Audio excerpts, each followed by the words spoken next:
Tema 3. La corona. Monarquía y jefatura del Estado. La jefatura del Estado culmina la organización estatal y simboliza la unidad del Estado, tanto en el interior como hacia el exterior en las relaciones internacionales. El jefe del Estado puede ser un presidente en el caso de las repúblicas o un rey en los supuestos de las monarquías. El jefe del Estado es la persona que representa simbólicamente la unidad estatal. La Constitución española establece en su artículo 1.3 que la forma política del Estado español es la monarquía parlamentaria, por lo que significa que el jefe del Estado es un rey o una reina. El órgano de la jefatura del Estado recibe el nombre de la corona y se personifica en un rey o una reina. La regulación de la corona en el título 2 de la Constitución supone reconocerle un lugar simbólico y preferente inmediatamente después de los derechos y deberes fundamentales del título 1 y antes de las Cortes Generales que se encuentran en el título 3.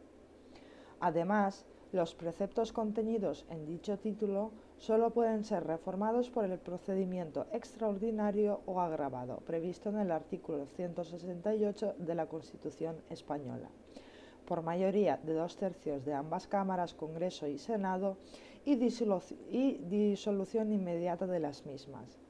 Ratificación del acuerdo por las nuevas cámaras que debatirán el nuevo texto constitucional, debiendo aprobarlo por mayoría de 2/3 para someterlo luego a referéndum. La monarquía parlamentaria. Una de las decisiones adoptadas por las Cortes Constituyentes de 1978 fue la de optar por una jefatura de Estado monárquica. La monarquía indica que la jefatura del Estado la ostenta un rey. Al igual que en una república, el jefe del Estado es un presidente. Pero en un régimen democrático donde la soberanía reside en el pueblo, el rey no tiene una legitimidad propia, ni puede ser fuente de legitimidad del poder. Carece de cualquier capacidad efectiva de decisión política, por lo que el rey reina, pero no gobierna. El calificativo parlamentaria se refiere al sistema de articulación del poder político elegido, parlamentarismo. Es el más antiguo de los sistemas democráticos y también el más extendido en las democracias actuales.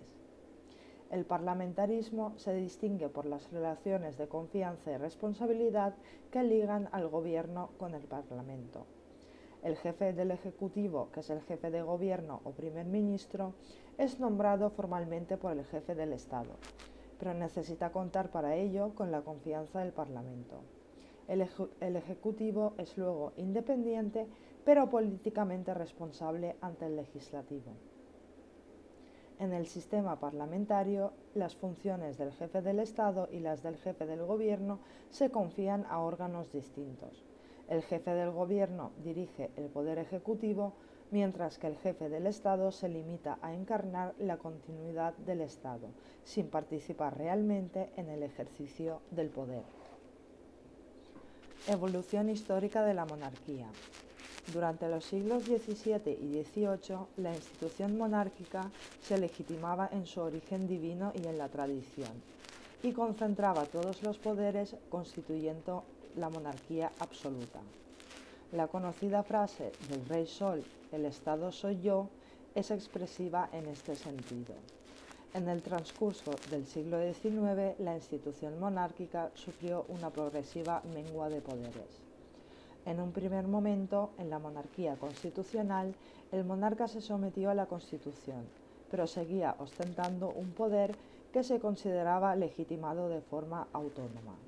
Ejercía el poder ejecutivo y se reservaba el derecho de veto respecto de las leyes votadas en el Parlamento, por lo que podía impedir o suspender la vigencia de las mismas. La progresiva pérdida de todas esas prerrogativas lleva actualmente a que las monarquías democráticas se inserten en un régimen parlamentario. La corona como órgano. El rey. La designación del rey y la sucesión al trono. En la monarquía hereditaria se dan dos características. Primero, la imparcialidad, que significa que el nombramiento del jefe del Estado no depende de ningún grupo o facción, y la continuidad, que supone la sucesión de un monarca a otro sin saltos ni vacíos, pues el rey nace y no se hace. La monarquía parlamentaria prevé automáticamente la jefatura del Estado según los criterios de la sucesión dinástica por pertenecer a una estirpe. El régimen sucesorio está regulado en la Constitución de modo muy preciso, con la intención de prevenir cualquier conflicto que pueda provocar una desestabilización en la jefatura del Estado. Se incorpora así la monarquía histórica, con sus instituciones tradicionales respecto a la sucesión y a la familia.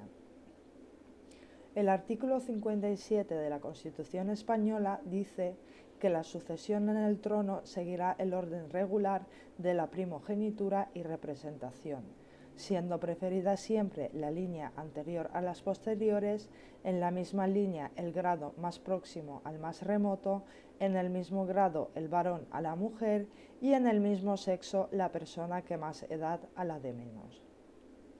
El principio de la primogenitura se quiebra cuando entre los hijos del rey hay mujeres y hombres, pues el primer varón tiene preferencia sobre sus hermanas mayores. De ahí que cuando abdicó Juan Carlos I, la corona recayera sobre su único hijo varón, el actual Felipe VI, con preferencia a sus dos hermanas mayores, Elena y Cristina. La preferencia del varón sobre la mujer no deja de ser una discriminación por razón del sexo, pero su expresa consagración en la Constitución española impide calificarla como inconstitucional. La representación es un derecho de sucesiones. Los parientes de una persona difunta le suceden en todos los derechos que tendría si viviera o hubiera podido heredar. Tiene lugar solo en la línea recta descendiente y así, si la princesa Leonor tuviese hijos y falleciera antes que su padre Felipe VI, el sucesor sería el hijo primogénito de la difunta princesa Leonor y no la infanta Sofía o sus descendientes. Las líneas rectas son la expresión del orden en que se colocan las personas y sus descendientes. La preferencia a la línea anterior frente a las posteriores significa que la línea del primer hijo y sus descendientes es anterior a la línea del segundo hijo y sus descendientes. Actualmente, la princesa Leonor y sus descendientes constituyen la primera línea sucesoria. La infanta Sofía y sus descendientes constituyen la segunda. La preferencia del grado más próximo al más remoto significa que dentro de la misma línea sucede al rey el hijo antes que el nieto y este antes que el bisnieto. En caso del mismo grado de parentesco, prevalece el varón sobre la mujer, y cuando las dos personas son del mismo sexo, precede el de mayor en edad. La Constitución prevé también la eventual extensión de todas las líneas llamadas en derecho a suceder el trono. Es un supuesto muy poco probable y, extinguidas todas las líneas, correspondería a las Cortes Generales proveer a la sucesión en la corona en la forma que más conviniera a España. Proclamación y juramento del rey. El artículo 61 de la Constitución española establece que el rey, al ser proclamado ante las Cortes Generales, presentará juramento de desempeñar fielmente sus funciones, guardar y hacer guardar la Constitución y las leyes y respetar los derechos de los ciudadanos y las comunidades autónomas. La proclamación de un nuevo rey tiene lugar ante las Cortes Generales, en sesión conjunta de ambas cámaras, el Congreso y el Senado, expresando así el carácter parlamentario de la monarquía. Mediante el juramento, el rey se compromete pública y solemnemente a desempeñar fielmente sus funciones, guardar y hacer guardar la Constitución y las leyes, respetando a los ciudadanos y a las comunidades. Este juramento vincula al rey como garante de la Constitución. Abdicación, renuncia y pérdida de los derechos sucesorios. La Constitución prevé que las abdicaciones y renuncias que ocurran en el orden de la sucesión a la corona se resolverán mediante ley orgánica. La abdicación es el abandono voluntario de la jefatura del Estado por parte de su titular, el rey, y causa la transmisión de sus derechos al sucesor. El rey, para abdicar, necesita estar autorizado por la nación y más precisamente por las Cortes Generales como representantes de la soberanía popular. La renuncia se refiere a la dejación de los derechos sucesorios efectuada por las personas que forman parte del orden sucesorio a la corona y se proyecta tanto sobre quien formaliza la renuncia como sobre las líneas que pudieran partir de él. Por ejemplo, la renuncia de una hermana del rey excluye de la sucesión también a los sobrinos de éste. El artículo 57 de la Constitución española sanciona con la exclusión a la sucesión a la corona a las personas que ostentan derechos sucesorios y contraen matrimonio contra la expresa prohibición del rey y las Cortes Generales. La prohibición de contraer matrimonio debe formalizarse mediante un acto del rey y que deberá estar refrendado por el presidente del gobierno y mediante una resolución de las Cortes Generales. Las consecuencias jurídicas afectan a la persona que contrae el matrimonio y sus descendientes, pero nunca puede afectar al propio rey. La regencia. El rey menor de edad sigue siendo el rey. Lo mismo ocurre cuando las Cortes Generales constaten que el rey está inhabilitado para sus funciones. En estos casos se pone en marcha la regencia del artículo 59 de la Constitución española. Una o más personas desempeñarán las funciones del rey mientras éste permanezca inhabilitado o hasta que alcance la mayoría de edad. La regencia es un órgano distinto de la jefatura del Estado. Se ejerce por mandato de la Constitución y siempre en nombre del rey. Mientras el rey sea menor de edad, será regente su padre o su madre, o, en su defecto, el pariente más próximo a suceder según el orden sucesorio. En caso de inhabilitación, será regente el príncipe heredero si es mayor de edad. Si no lo es, mientras adquiere la mayoría de edad, ejercerá la regencia el padre o la madre del rey. En su defecto, el pariente más próximo a suceder la corona. En todos estos casos, el regente ejerce sus funciones de manera automática. Si se diera el caso de que no existiese ninguna de las personas señaladas por la Constitución, las Cortes Generales serían las encargadas de designar una regencia formada por 1, 3 o 5 personas. La regencia cesa cuando el rey cumple los 18 años y en el caso de inhabilitación, la regencia durará lo que dure aquella. Para la regencia se requiere ser español, mayor de edad y prestar el mismo juramento que el rey. El Estatuto del Rey: inviolabilidad, irresponsabilidad y refrendo. Según el artículo 56 de la Constitución española, la persona del rey es inviolable. La inviolabilidad protege la conducta del rey y supone su total inmunidad frente a las jurisdicciones penal y civil y frente al derecho sancionador. Al rey no se le puede perseguir criminalmente, no se le puede detener ni juzgar, ni se le puede llamar a declarar en calidad de testigo. No se le pueden imponer multas o sanciones, ni se le puede demandar ante los tribunales ordinarios exigiéndole responsabilidad civil. La inviolabilidad del rey se ha venido cuestionando desde el proceso constituyente, proponiendo su supresión o restricción. Los argumentos para su conservación se retrotraen a viejos aforismos ingleses de que el rey no puede equivocarse y concluyen que la inviolabilidad del rey es absoluta y está vinculada a su posición simbólica a la cabeza del Estado. La inviolabilidad absoluta cesa en el momento en que el rey abdica y abandona la jefatura del Estado. Desde entonces es posible proceder judicialmente contra el antiguo rey y exigirle responsabilidad, aunque en virtud de la LOPG goza de aforo especial del Tribunal Supremo. El mismo aforamiento tienen también la reina consorte o el consorte de la reina, la princesa o el príncipe de Asturias y su consorte, así como el consorte del rey que ha abdicado. pero en ninguno de ellos está protegido por la inviolabilidad. Se les puede exigir responsabilidades por sus actos. Se considera también una manifestación de la inviolabilidad la agravación que sufren las penas en los delitos perpetrados contra la corona, que protegen a las personas del rey. Con lo que se refiere a la irresponsabilidad, el artículo 56 afirma que la persona del rey no está sujeta a responsabilidad. Se protegen sus actos en el ejercicio de las funciones que le atribuyen la Constitución y las leyes.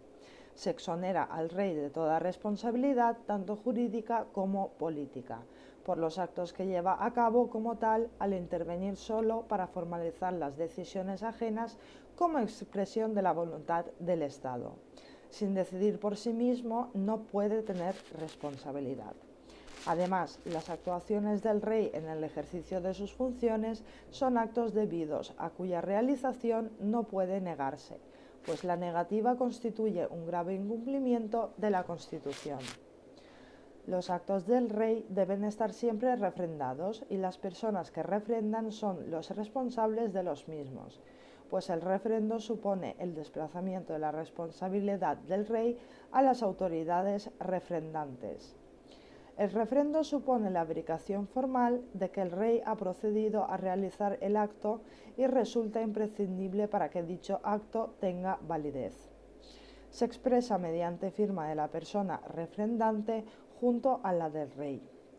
Las personas legitimadas para refrendar son ordinariamente el presidente del gobierno y, en su caso, los ministros. Extraordinariamente se contemplan 3 supuestos en los que refrenda el presidente del Congreso. 1. Propuesta del candidato a la presidencia del gobierno. 2. Nombramiento del presidente del gobierno. Y 3. Disolución de las Cortes y la posterior convocatoria a elecciones. Los títulos del rey. Conforme al artículo 56 de la Constitución española, el título del jefe del Estado es el de Rey de España y podrá utilizar los demás que correspondan a la corona. Al poder utilizarlos, el rey simboliza la unidad de las nacionalidades y regiones que integran el país, pues entre ellos se encuentran los territorios que históricamente se vinculan a la antigua monarquía española. El sucesor a la corona y la familia real. El príncipe de Asturias. Al heredero de la corona española se le ha atribuido tradicionalmente el título del príncipe de Asturias. Hoy en día, dicho título es honorífico y trae causa del Tratado de Bayona de 1388, que estableció que el sucesor al trono ostenta el señorío sobre todo el territorio de Asturias. El príncipe heredero, desde su nacimiento o desde que se produzca el hecho que origine el llamamiento, tendrá la dignidad de príncipe de Asturias de forma automática, sin necesidad de ceremonia alguna. Al llegar a la mayoría de edad, presentará el mismo juramento que el rey, añadiendo además el juramento de fidelidad al rey. Al igual que el rey, el príncipe puede utilizar los títulos que correspondan a la corona, en concreto aquellos que tradicionalmente corresponden al heredero de la corona. El príncipe de Asturias no tiene reconocidas funciones constitucionales, salvo la de asumir la regencia en caso de inhabilitación del rey. La reina consorte y el consorte de la reina. La reina consorte o el consorte de la reina no podrán asumir funciones constitucionales, salvo lo dispuesto para la regencia según el artículo 58 de la Constitución española. Esta norma recoge la tradición de la historia constitucional española que para los casos en que el titular de la corona fuese una mujer, prohibía a su marido cualquier participación en las tareas del gobierno. La tradición se ha generalizado ahora para ambos sexos. La posibilidad prevista en el artículo 58 de la Constitución española para la regencia solo será posible cuando la reina consorte o el consorte de la reina sean los progenitores del rey menor de edad o cuando se encuentren en la lista de los llamados a la regencia. La tutela del rey. La tutela es una institución de derecho privado que tiene por objeto la guarda y protección tanto de la persona menor o incapacitada como de sus bienes. Esto es según el artículo 215 del Código Civil. El tutor del rey menor será el designado por el rey difunto en su testamento, siempre que sea español de nacimiento y mayor de edad. No habiendo tutor testamentario, ejercerá la tutela el padre o la madre del rey menor, pero solo mientras permanezcan viudos. Cuando la tutela no se cubra mediante reglas anteriores, el tutor será nombrado por las Cortes Generales. El tutor del rey no puede ser a la vez regente, salvo que se trate de la madre, padre o ascendientes directos. El ejercicio de la tutela asimismo será incompatible con todo cargo o representación política. Órganos y bienes al servicio de la corona. La Casa Real. La Jefatura del Estado cuenta con la Casa Real como organismo que le sirve de apoyo para el desarrollo de sus actividades. Está bajo dependencia directa del rey y aunque queda sometida a criterios de la administración pública, no está integrada en ninguna de ellas, sino que es un órgano independiente de naturaleza pública. La Casa Real se estructura en Jefatura, Secretaría General, Guardia Real y Cuarto Militar. Los miembros, tanto civiles como militares, son nombrados por el rey mediante actos libres no sometidos a refrendo. A la Casa del Rey se le aplica la Ley 19/2013 de transparencia, acceso a la información pública y buen gobierno, en cuanto está obligada a publicar de forma permanente la información cuyo conocimiento sea relevante.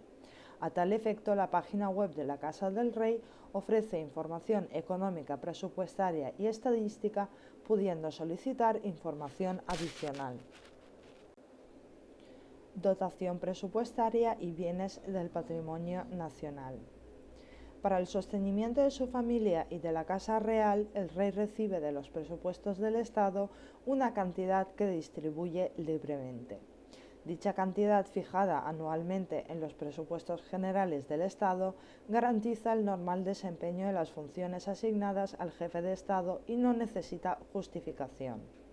Los bienes que provienen del patrimonio nacional, aunque se consideren destinados al uso del rey, no forman parte de su patrimonio personal, sino que son de titularidad estatal.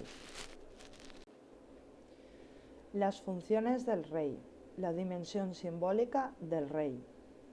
En una democracia parlamentaria, el jefe del Estado ostenta fundamentalmente un poder simbólico. La corona simboliza la unidad y permanencia del Estado. En la persona del rey se unifican las funciones estatales y se le imputan actos del Estado. Sanciona y promulga leyes parlamentarias, expide los acuerdos más importantes del gobierno y en su nombre administran justicia los jueces y tribunales. En medio de una sociedad democrática, diversa y plural, el rey hace visible en su persona el proyecto común de convivencia que expresa la Constitución. El rey no participa en los procesos electorales y así simboliza la unidad del Estado, situándose al margen de opciones partidistas y controversias ideológicas. Cuando el rey se sitúa al margen de la lucha política, sanciona y promulga la ley parlamentaria, confirma el proceso mediante el cual una pluralidad de voluntades se transforman en una sola voluntad. Tradicionalmente, la corona simboliza también la unidad de varios territorios dotados de una historia propia y a los que la Constitución reconoce autonomía política. Así, la corona simboliza la permanencia y unidad indisoluble de la nación española, a la par que las integraciones de nacionalidades y regiones que confluyeron en la antigua monarquía española. El rey arbitra y modera. Según el artículo 56 de la Constitución española, el rey arbitra y modera el funcionamiento regular de las instituciones, de modo que el rey puede ser consultado pero sin intervenir en el juego político. Los medios para ello son los mensajes regios, las audiencias, entrevistas, etc. Asimismo, el rey debe ser informado de asuntos del Estado y presidir el Consejo de Ministros. Alta representación en las relaciones internacionales. El artículo 56 de la Constitución española atribuye al rey la más alta representación del Estado español en las relaciones internacionales.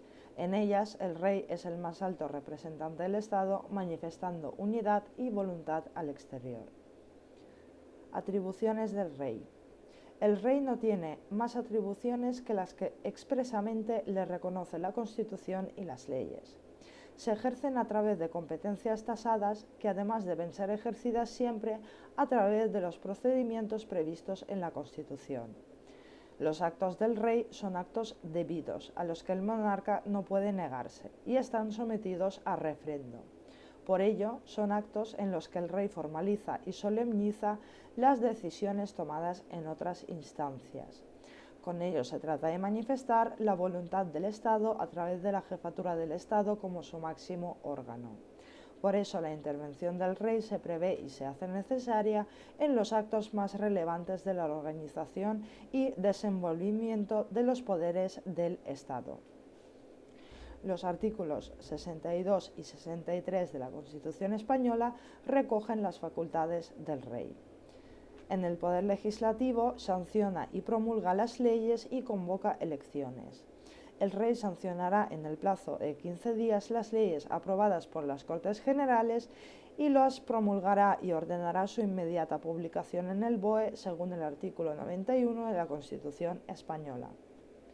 En cuanto al Poder Ejecutivo, propone al candidato al presidente del Gobierno y en su caso lo nombra, así como pone fin a sus funciones.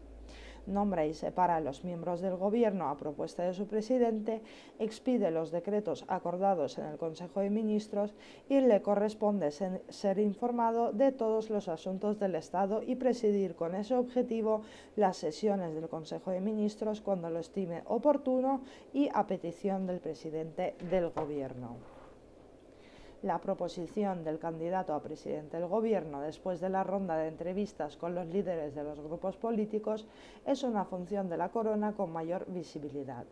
Sin embargo, la crisis de bipartidismo y la dificultad para formar gobiernos en un Congreso de los Diputados fragmentado ha centrado la atención sobre qué papel debería desempeñar el monarca.